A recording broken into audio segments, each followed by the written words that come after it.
Hello, my name is Bill. I'm the pastor at Freedom's Lutheran Church here in Gibsonville, North Carolina. Thank you for spending this moment with me as we consider the text for this coming Sunday and think about what the parable of the prodigal son might mean for us. The danger with a parable like this is we think we know it or we know it so well.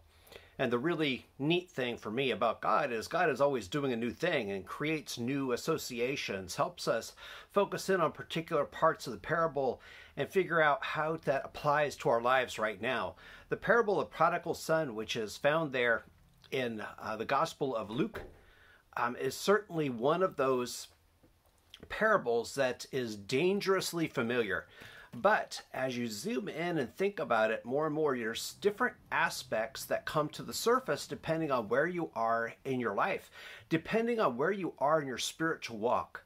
For instance, one of the things that I hadn't really considered before, I spent so much time thinking about the younger brother and thinking about the younger son and his leaving and his coming back, and the dad's a prodigal, which means extravagant, right? Extravagant welcome home. And I never really kind of thought about the older brother. But as you dive into that story, if you're a person of faith, maybe the older brother begins to chime with you more and more. I mean, think about it. The older brother, he had been the elder son, he had been the one who had been working out in the fields whenever his dad asked. He was the one that maybe had a bitter resentment of the younger brother leaving him and leaving him stuck, so to speak, on the family farm. He's the one that did things out of duty and did things out of a sense of loyalty. But there's something not quite right, and I don't know what it is. Is it that this older son began to resent the younger brother for his leaving? Is it that this older son began to resent his dad for letting his younger brother leave and for giving him his share of the inheritance, which would have been 1/3 of the family's goods, belongings, and property? I mean, he's the one, the dad said, yes, go ahead, take it.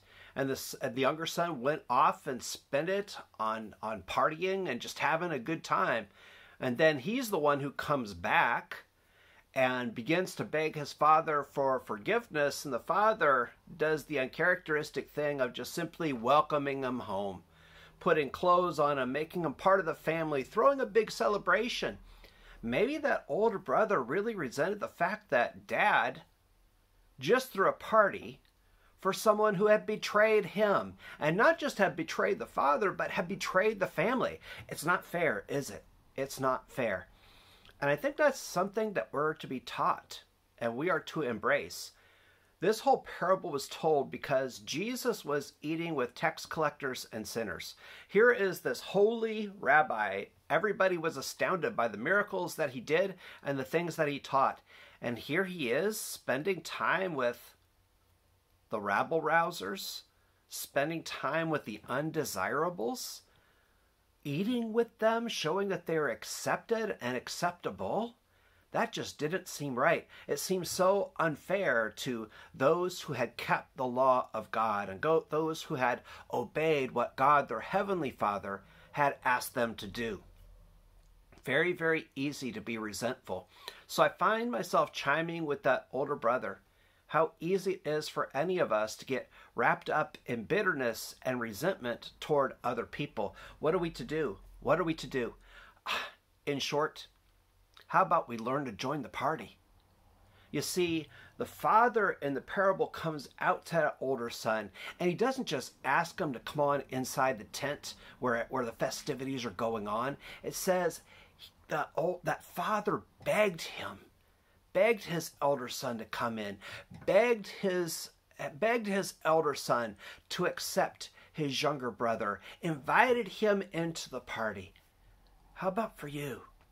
If you're hanging on to bitterness, resentment, anger, and fear, what will it take for you to be willing to say yes to God's unfairness, enjoy God's extravagance, and come inside, join the party?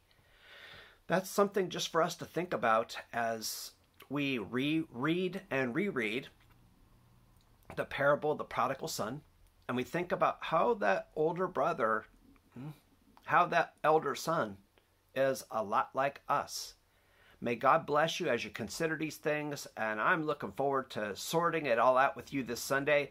Join us online or join us in person online at friedens.church, FRIEDENS.church, and that's how you join us online, in person. Hey, just come on in, make yourself at home. God bless you, and I'll see you Sunday.